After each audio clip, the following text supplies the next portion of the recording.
Socrates is sentenced to death. And how is that a good thing today? Well, it's sad. Though today we have science that explains why Socrates was sentenced to death. I hope I lead you to ask yourselves more questions about the significance of, do we really know how to ask questions so that the brain, the listener's brain and the speaker's brain are not negatively affected? Because it seems there might be all kinds of things that happens in the brain without our knowledge or understanding. There's lots of science now that explains a lot of this. So Socrates discovered the significance of asking questions, why it might be most important to ask questions.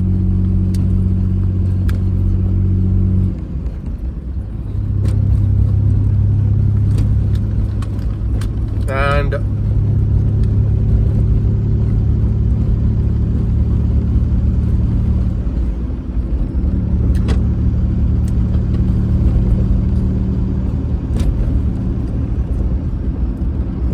today,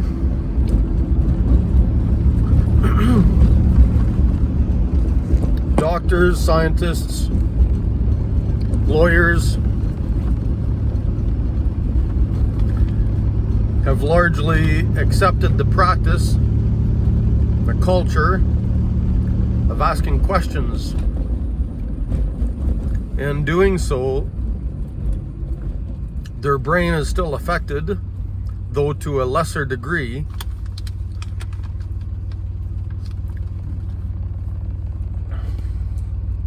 Scientists, doctors, and in law, they don't get triggered the same or as much as somebody who doesn't live and work in that culture of asking questions. So they can and they do, and they listen and hear questions all the time, though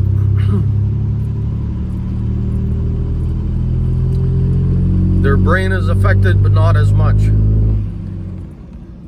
And that's one component. And the other thing that's happened today is now we understand the science. We started understanding the science. Some things we still have to learn about how the brain works to better understand how asking questions might lead to what Socrates didn't know led to his death because of triggers, both chemical and to injuries. I keep talking about Chris Voss, master negotiator.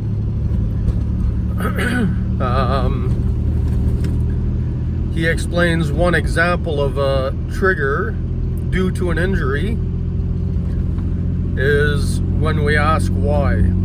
Usually, or often, when we say the word why in a sentence, or we hear the word why, when we say it, it's usually well intended. When we hear it, it's usually felt as, received as an attack from the time we're children. And so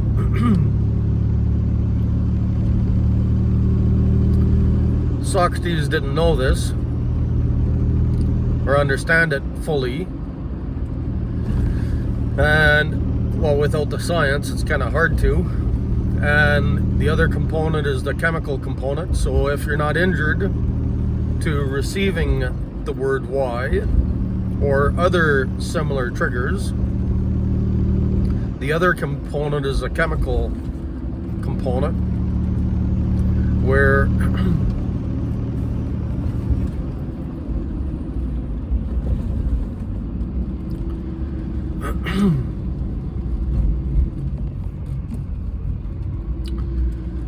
neurochemicals.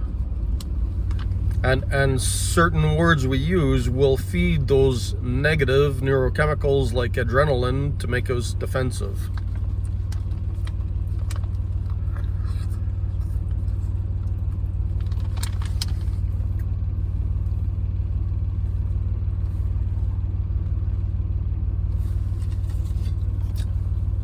No, those negative chemicals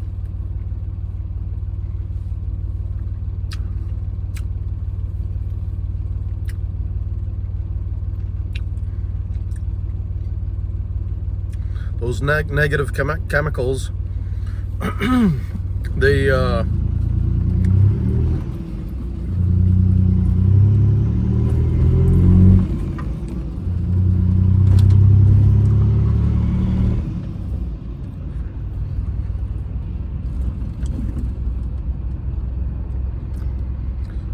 seems to compound the issue.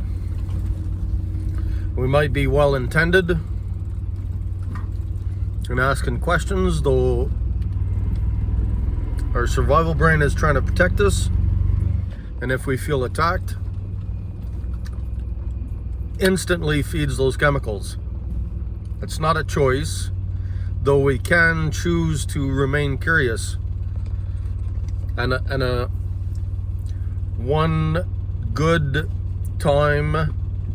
one time it's good to use the question why is when we ask ourselves why we're feeling attacked, why somebody is saying something.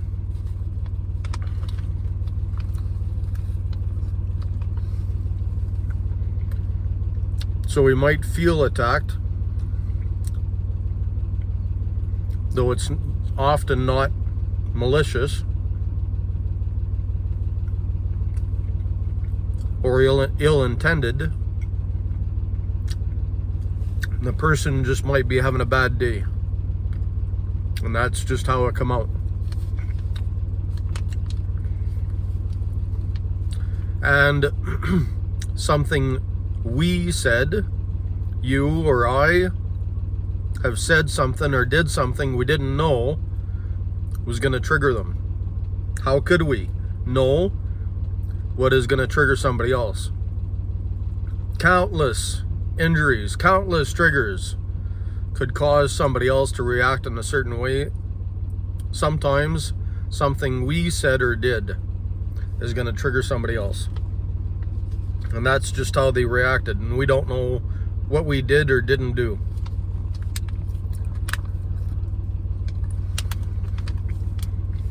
That's one example of a good time to use the word why, is to ask ourselves why they're triggered.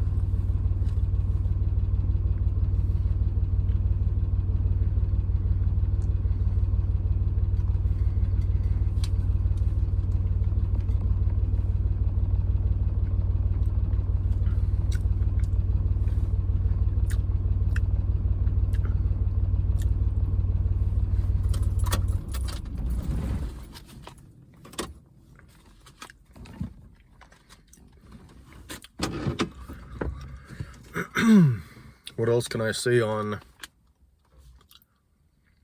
Socrates sentenced to death?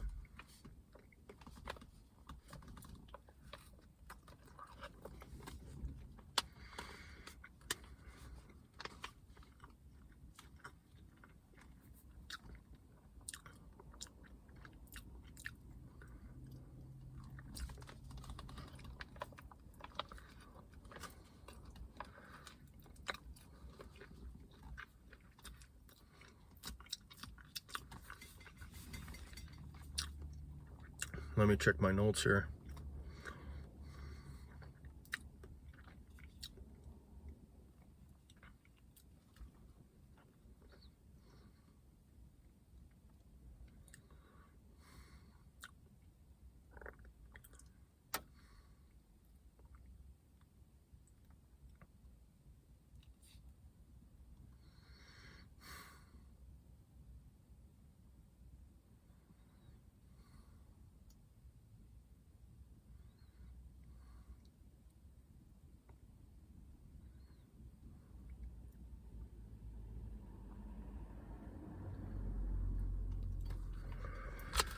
Um,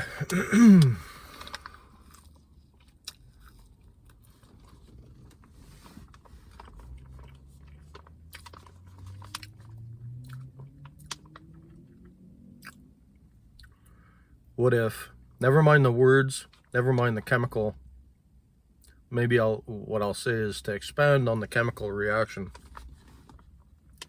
the neurochemicals of what happens when we ask a question or hear a question.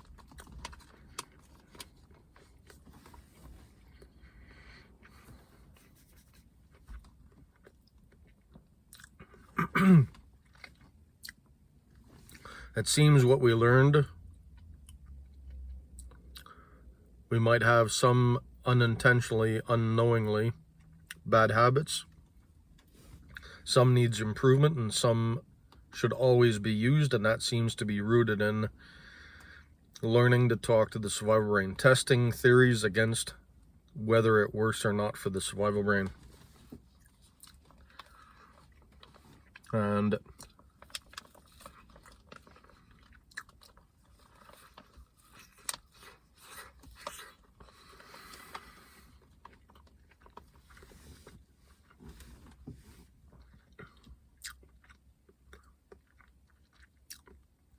so a lot of people have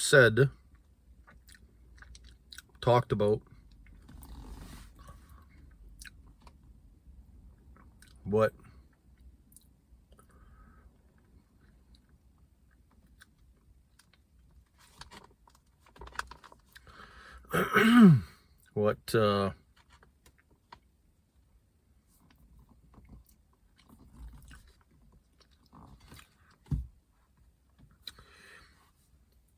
a common quote is, it's not what you say but how you say it. Now there's problems with that, because it seems what might be important is it's not only about how you say it, not what you say, how you say it. So to expand on how to say something, I'm going to say that also needs to be tested against the survival brain.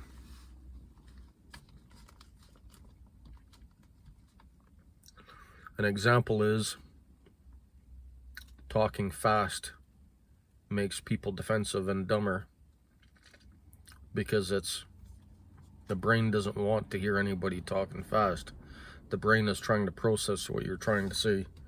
The brain wants to hear what you're trying to say because it might be helpful in accessing food or danger or running away from danger.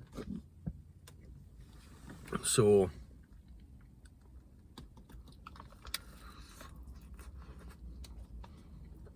that's one example. Another is inflection and tone. So you might have beliefs about how to say something, and those could be either absolutely wrong, needs improvement, or should always be used.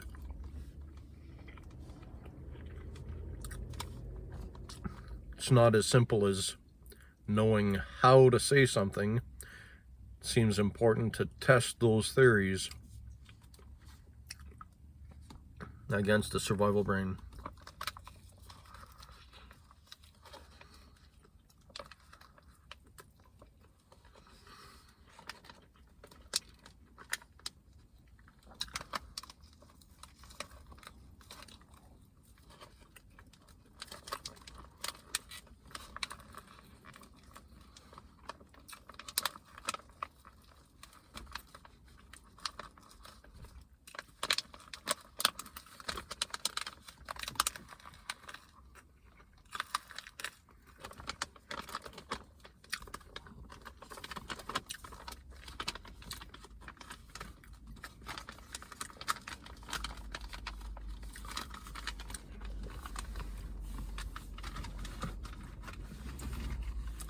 So it's not just about inflection. It's either, depending on the context, we got to consider whether an upwards inflection or a downwards inflection is important. The example of a downward inflection is what you're conveying is that you're understanding. An example is an upward inflection. What you're conveying is that you're understanding, without saying that you're understanding. An example of a downward inflection is downward inflection? Sorry, that's an upward inflection. If I understand correctly, the upward inflection has a lower pitch. Makes it sound like a question. So again, an example of a downward inflection, or an example of an upward inflection is downward inflection. That makes it sound like a question. And the brain processes, on average, sometimes less, sometimes more, on average about 20 million bits per second. So you don't have to say a question to make it sound like a question.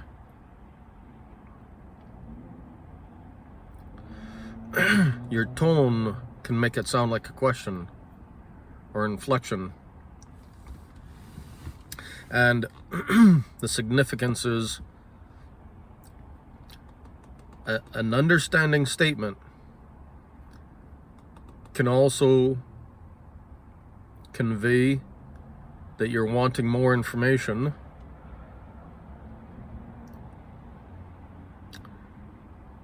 if you give it a pause. You always follow by silence, dynamic silence, a pause in our speech, specifically to make the other person talk. So with a downward inflection, to make it sound like you're understanding, you want more, followed by a pause. You're giving them the space to talk more about what you think you understand. And as they talk more, you might realize you really didn't understand, or you only understood a small bit of it. So by making them talk about what you think you understand, seems to be an improvement on the Socratic method. You're asking them questions without asking a question, without the inflection to make it sound like a question. You're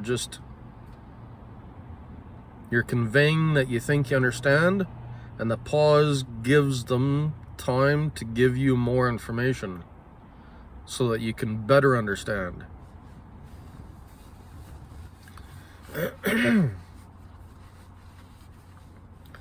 Like a question, improving the Socratic method.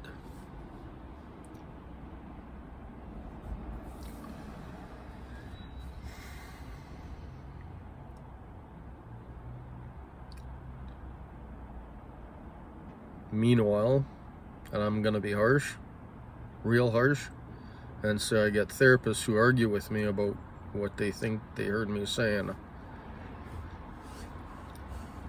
When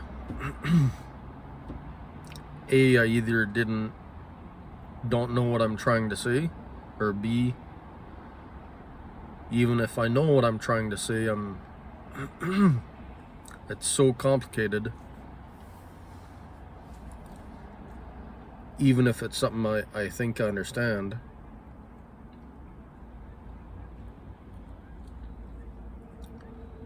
and it's not that I'm not confident about what I'm trying to say, because sometimes I could be confident, though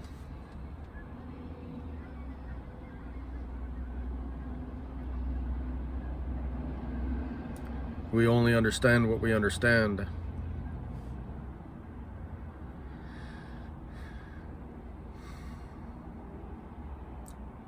And so, why not ask questions like Socrates, or instead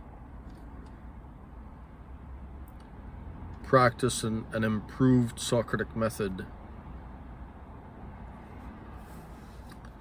or improvement on, because it's not 100%. That's the problem with the science behind explaining why Socrates was sentenced to death. Is we're still discovering the science to improve the Socratic method. As we get more science, as we understand how the brain is wired. So, to expand on that, moments ago I spoke about the 20 million bits per second. That's seems to be in an average conversation day to day, when we're just communicating, when the stress is low. To expand on that, first I'll talk about I think I might try to start with the bad news first, and that is, in a state of fear or heightened alertness, in a state of concern, our brain can process up to 400 billion bits per second. So you don't have to say a question to convey a question. Our brain is already working on it, on trying to interpret what we're trying to say, or what somebody else is trying to say. So our brain can pick up on what might sound like a question without even saying the words.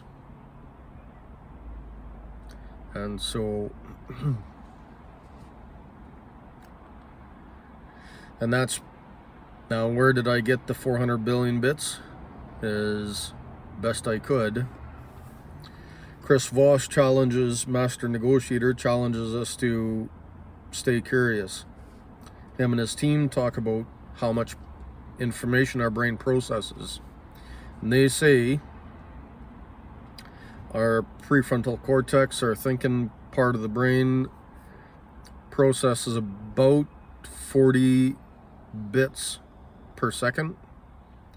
And our survival brain, or the majority of the brain, the rest of the brain, processes about 20 million bits. So true to what Chris says is to stay curious, I challenged Chris. I thought, surely there's better or more or different information out there. So I Googled it, and I got two completely different answers. And I didn't read the research, I just read the title. I didn't validate it or confirm it. I just accepted it for face value, where it suggests that in a state of fear, concern, alertness, our brain can process up to 400 billion bits per second. And on the flip side of that, in the same search, I got a completely different answer. And again, I didn't read or study the research, the paper. I just accepted it for face value, and the title suggests that in a state of rest, our brain processes about 10 million. So this is where I say, and I can talk all day about how our brain processes 10 million at rest. So that's where I've expanded on what Chris says and his team, and it's at rest, or rather, we can logically think of logical information at a rate of 4 bits per second. In our state of rest, 10 million bits. Day to day in a typical conversation, we might process 20 million, and in a state of fear, concern, alertness, up to 400 billion bits per second. All kinds of science that Socrates didn't have. And I can expand on the 10 million bits briefly and say animals do it all the time. I would say, I'm certain, I don't know the science behind it, though I'll expand on that. And say, I'm certain a lot of people have experienced waking up on time without a clock when we told ourselves we had to be up by a certain time and sometimes we might wake up before an alarm clock and or without an alarm clock, on time, at the time we needed or wanted. And now to expand on how animals do that, my favorite is where about 23 years ago, living in the country outside of Rocky Mountain House, a deer crossed my driveway at the same time, same place every day. I could set my watch to the deer. I don't know how to explain that, but I would say Daniel Kahneman says he doesn't want us to think of the brain in two systems, and I'm gonna say the same thing. I don't want you to think of the brain in two systems, but maybe the best I can explain it is using the two system analogy, in that the 10 million bits per second likely is part of the survival brain, where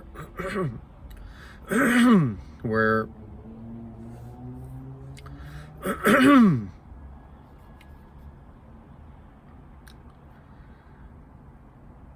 clock lives in the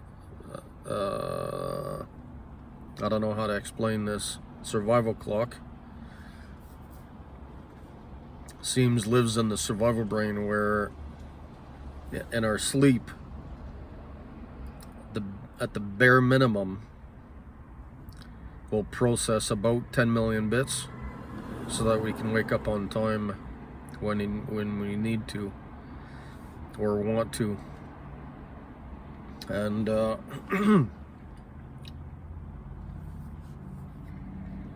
and so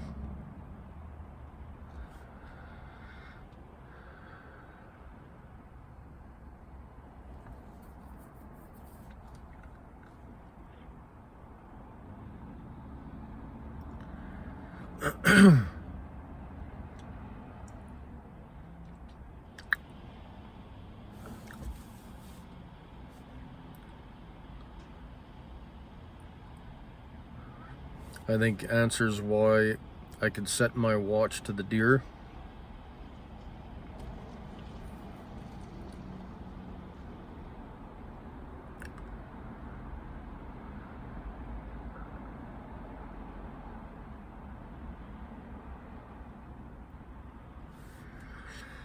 And now it's not just my observation. There's another favorite example on that is Sammy the seal in Ireland.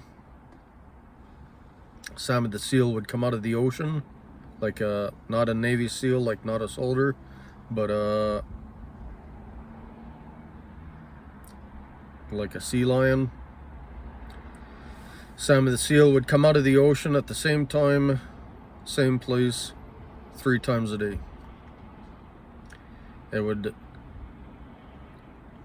get up on the harbor, cross the street. It would go to its favorite restaurant, get a free meal 3 times a day every day. Is it stupid to check it on Google or Facebook? I'm sure it's on Google. I've seen it on Facebook, though. I'm sure it's on Google. I should Google it myself. I'm certain I did to confirm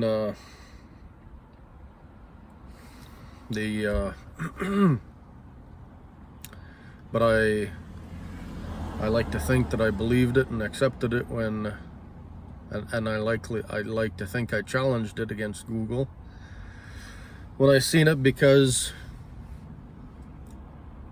I didn't doubt it. Let's just say that I didn't doubt about Sammy the Seal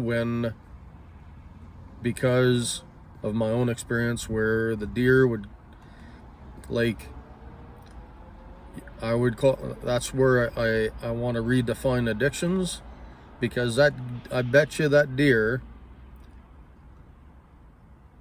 stepped in the same footsteps every day, like, pardon the expression, but like crack cocaine. It was addicted.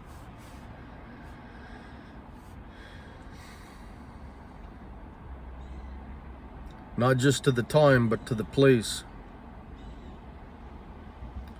And I bet you, I'm gonna sound crazy and say, I bet you that deer would step in its own footsteps every day in the wintertime.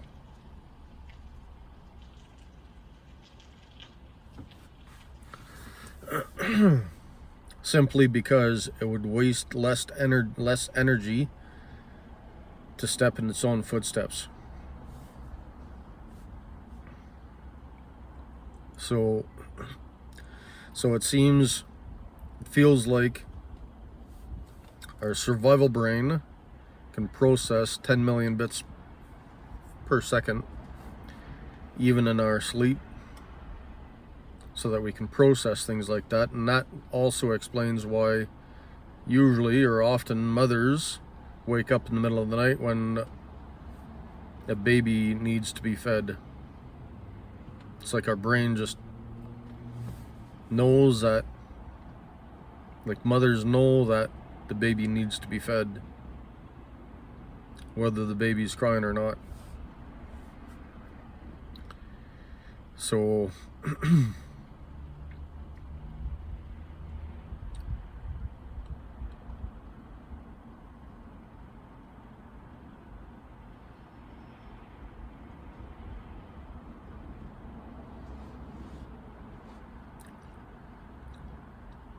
if our survival brain processes 10 million bits per second in our sleep to feed the baby, to make sure we're awake on time for any reason,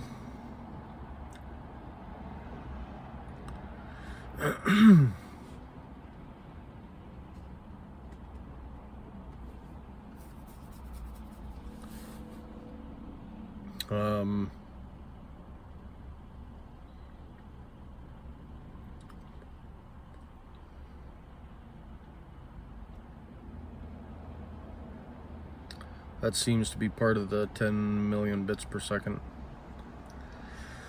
And so even at rest, we can be in a most relaxed state, and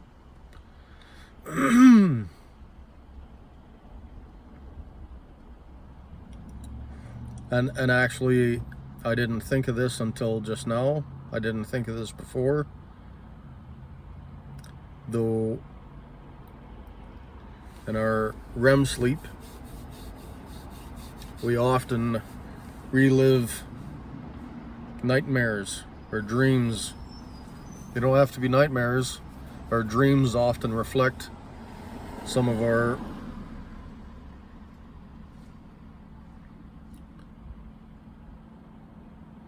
awake thoughts.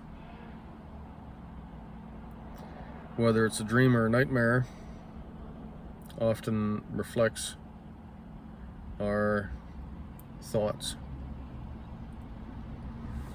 And I say that because it seems to tie into hypnosis, where in hypnosis they often help us relax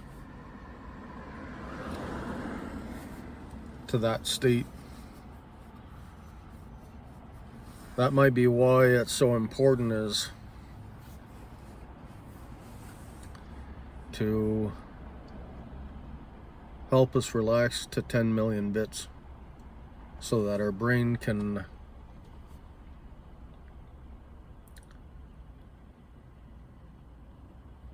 not be overwhelmed with up to 400 billion bits. Instead, by allowing our brain to focus on the basics, necessities, 10 million bits, we can free up some space to think of what the hypnosis is about.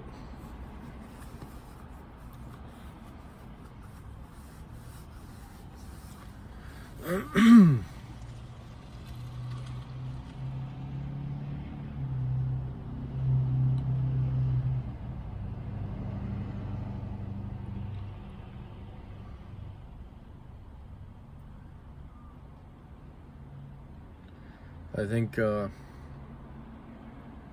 overwhelmed with the significance of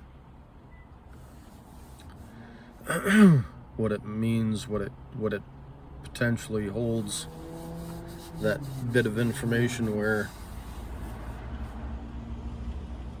our brain might process.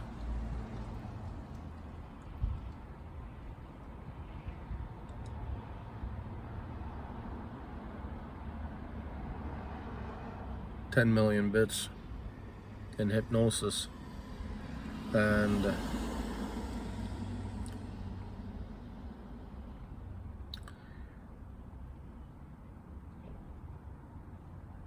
why it seems to be effective is to get the clouds away from obscuring our judgment, our better judgment, to clear the sky of any potential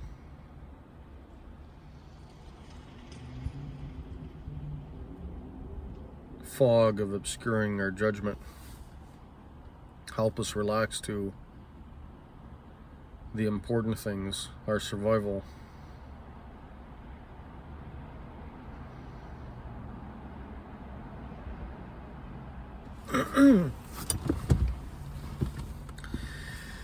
So I think I'm gonna end on that note.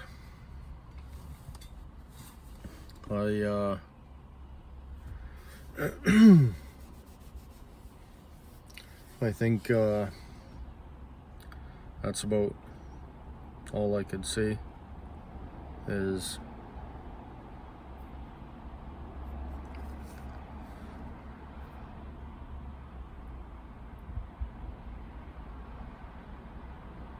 yeah.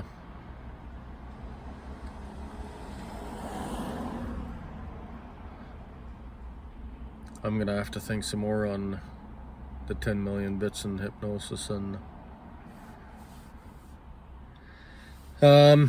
anyway,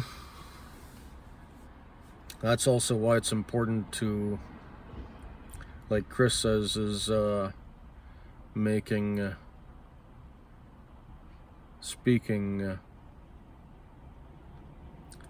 like the late night FM DJ voice.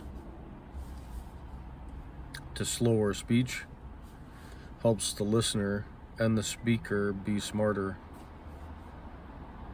At the end of the day, when everybody's exhausted,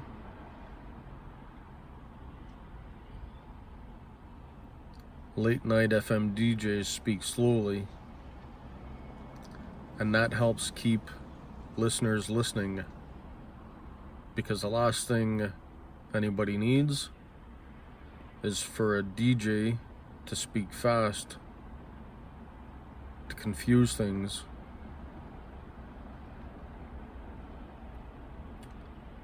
when we're already exhausted at the end of the day. So the late night FM DJ pacing makes the speaker and the listener smarter. There's less information to process.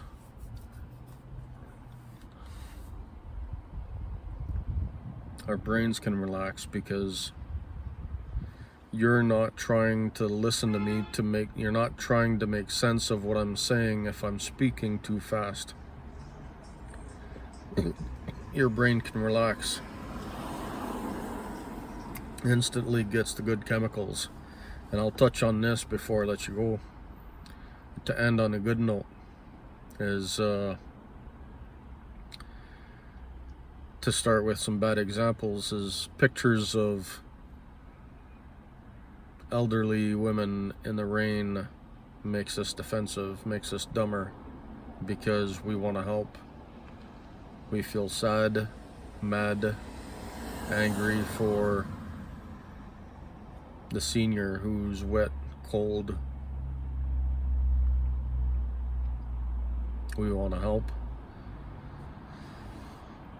And so just a picture feeds all of those chemicals. And that's science that Socrates didn't have.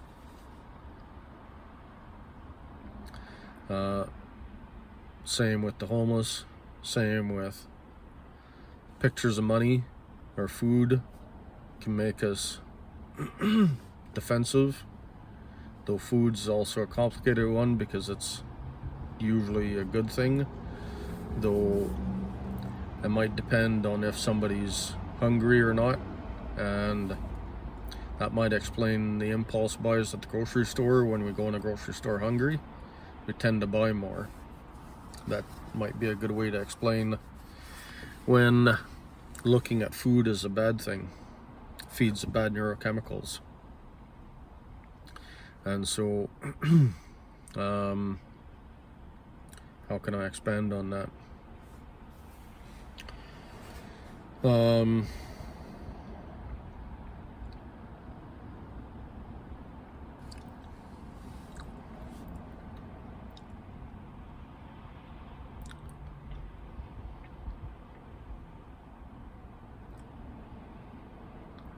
So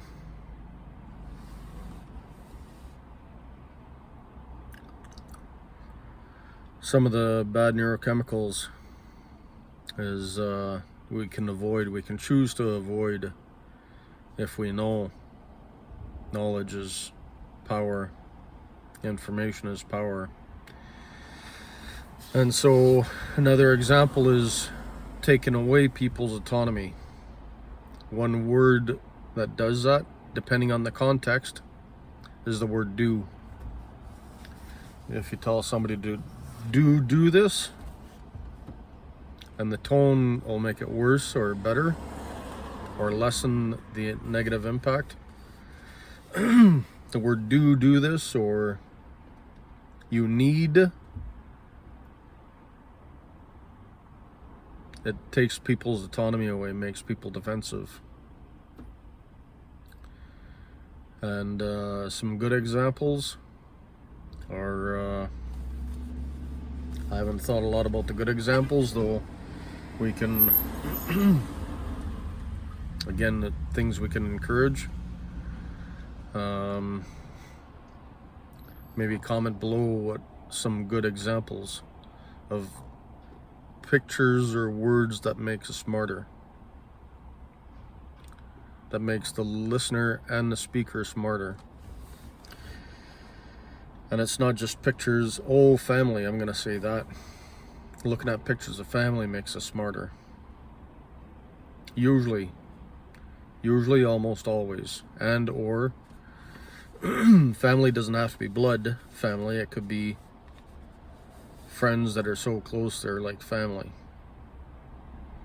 And so that's usually a good effect on the survival brain. And to expand on that, not just family, but home. And so I'll briefly expand on why home is important. Is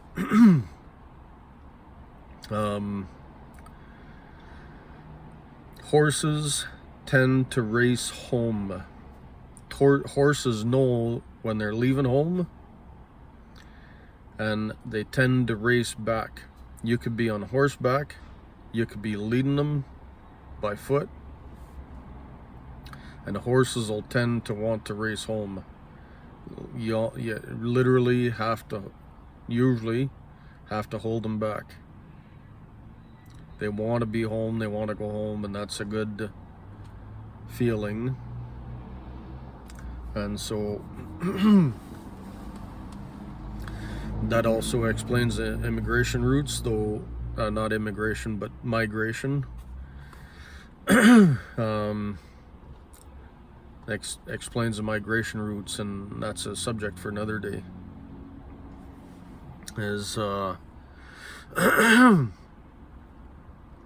So horses, chickens will do the same. Leave pens open, let the birds go free, and they'll stay home. They don't want to leave. So home feeds the good neurochemicals. And so to expand on that yet further, sports teams have the home field advantage. And that's also why it's important to refer to somebody to what's a fancy word everybody uses these days? Pronouns. Pronouns include words like Mr. or Mrs. or dad and mum. Those are also pronouns, and it's important to use pronouns in the right context and not in a malicious manner. And so not in a derogatory manner. And you can't force anybody to use pronouns. And so those are good and bad examples, bad and good examples of pronouns. And so their name is equally as important as a sports team having home field advantage. It has the same effect on the brain. And so those are good examples of a picture. It doesn't have to be a picture of home. It could be the smell. That could be the words. And I think I've said enough on. Leave your comments down below. Examples of your ideal picture, smell, word that gives you that homey feeling, like grandma's apple pie, grandma's crepes, anything that reminds you of home, that are not just home, but anything that brings the good neurochemicals. Thanks. Have a good day.